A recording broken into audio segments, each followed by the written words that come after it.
Assalamualaikum warahmatullahi wabarakatuh semuanya. Bertemu lagi dengan saya Ananet. Oke, bagaimana kabar kalian? Semoga kalian sehat selalu ya. Terima kasih yang sudah menonton video ini dan subscribe channel ini. Bagi kalian yang belum subscribe, saya minta tolong dulu subscribe dulu ya teman-teman. Oke, terima kasih banyak. Saya mendoakan yang terbaik buat kalian semua dan negara tercinta kita, yaitu negara Indonesia. Dan satu lagi teman-teman, jangan lupa bersyukur ya. Oke, dalam kesempatan hari ini saya seperti biasa lagi akan membahas tentang buku abad ke-20, meringkas buku tentang abad ke-20.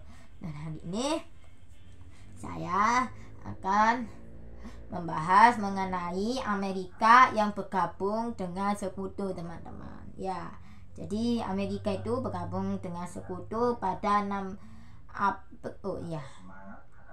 April tahun 1914, teman-teman. Nah, itu ya. Oke, langsung saja ya kita masuk ke dalam ceritanya.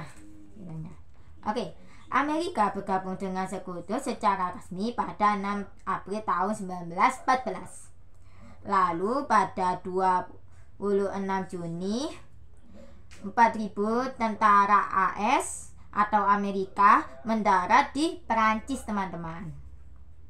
Dan ketika Perang Dunia Pertama tahun 1918, lebih dari 2 juta tentara terjun dalam Perang Dunia Pertama dan menewaskan 50.000 diantaranya. Hal seperti ini terus berlanjut di mana Amerika ikut-ikutan berperang di luar wewenangnya, teman-teman. Seperti perang Vietnam, contohnya seperti perang Vietnam, perang Irak dan lain-lain sebagainya, teman-teman. Hingga saat ini masih saja diteruskan oleh pemerintah Amerika. Akibatnya Amerika banyak mengorbankan tentara warga AS dengan sia-sia.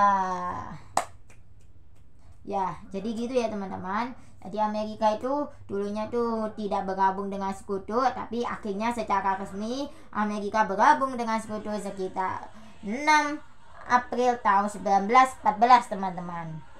Dan pertama kalinya Amerika mengirimkan 14.000 tentaranya ke Perancis, teman-teman. Itu pertama kali Amerika itu bergabung dengan sekutu, teman-teman. Tindakannya pertamanya seperti itu.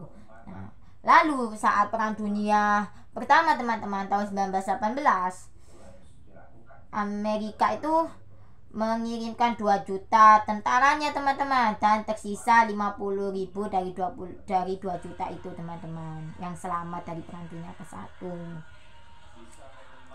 Dan Amerika sampai sekarang itu suka sekali ikut campur dalam masalah negara lain, teman-teman, peperangan negara lain, teman-teman. Contohnya seperti perang Vietnam. Perang Vietnam itu kayak gini ceritanya, teman-teman. Jadi itu perangnya itu di dalam Vietnam aja, teman-teman, antara sistem demokratis dan sistem komunis, teman-teman. Nah, kalau sistem demokratis artinya backingannya Amerika dong. Nah, sistem komunis ya itulah paling Uni Soviet ya, itu dulu kan, saya nggak tahu ya, saya kurang mendalami sejarahnya. Kalau salah bisa kalian koreksi ya, teman-teman. Nah, itu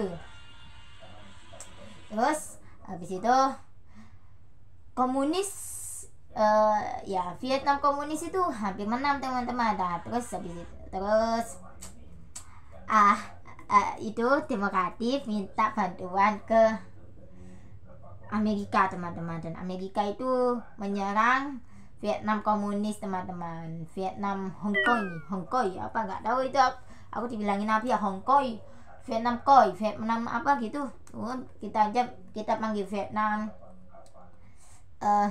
komunis ya, teman-teman. Nah, akhirnya Amerika perang dengan Vietnam komunis, teman-teman. Nah, dan apa ujungnya? Nggak ada ujungnya, teman-teman. Itu kayak buntu sih bagi saya, karena perangnya nggak selesai. Akhirnya ya udah, Amerika tiba-tiba pergi sendiri, maksudnya pergi dengan sendirinya, teman-teman. Itulah, itu kan sia-sia banget ya, teman-teman. Kasihan yang tewas dalam perang Vietnam ya. Nggak itu, kayak perjuangannya kayak sia-sia banget gitu. Makanya AS suka sekali mengambur-ngamburkan SDM-nya teman-teman, sumber daya manusianya. Nah, itu juga terjadi dengan Irak teman-teman. Kok Irak tambah saya nggak tahu teman-teman gimana itu ceritanya, saya kurang tahu ya. Kok kalian tahu saya ada sekarang ini teman-teman, saya bersama kucing saya. Halo, ini tuh. Okay. Tuh, ayo tuh, konten tuh, nggak mau teman-teman, hobinya rebahan dia. Nah itu, apa pendapat Ana? Pendapat saya sih, ya AS adalah negara gabut teman-teman. Negara gabut enggak ya, pastinya dia tuh punya kepentingan teman-teman. Pastinya dia tuh ingin banyak negara yang mengikuti sistem demokratis teman-teman. Jangan sampai komunis gitu ya kalau yang di Vietnam ya, tapi gagal ya kalau di Vietnam itu, artinya gitu. Kalau ya itu Amerika ya seperti itu teman-teman, sifatnya suka ikut dalam masalah negara lain, itulah Amerika ya. Oke teman-teman, begitu saja ya yang bisa saya sampaikan, dan itu aja pendapat saya. Terima kasih sudah menonton, mohon maaf jika saya ada salah kata atau salah perbuatan. Saya Nanet, wassalamualaikum warahmatullahi wabarakatuh. Dadah. Oke, mari. Oke, bus, no. Kak, di mana ini?